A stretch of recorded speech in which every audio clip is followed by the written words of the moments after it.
प्यारे दोस्त सुरेश कुमार जे इसरार ते ही सिटूं गुलसन नुदाणी जी शायरी। शहर बेवफा जे वञणी अजायो, शहर बेवफा जे वञणी अजायो, वरी खत नियापो लिखणी अजायो। हिते हर को माण्हू मतलब रखे थो, हिते हर को माण्हू मतलब रखे थो, इतबार कहते करणी अजायो।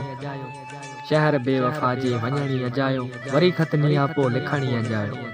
घुमिस गड सनम सां वफादार समझी, घुमिस गड सनम सां वफादार समझी, मगर मुंहिंजो हुन सां घुमणी अजायो। शहर बेवफा जे वञणी अजायो, वरी खत नियापो लिखणी अजायो। नुदाणी चए गुल हसन हाणे मुंहिंजो, नुदाणी चवे गुल हसन हाणे मुंहिंजो, दिलबर सां नातो रखणी अजायो, दिलबर सां नातो रखणी अजायो। शहर बेवफा जे वञणी अजायो, वरी खत नियापो लिखणी अजायो।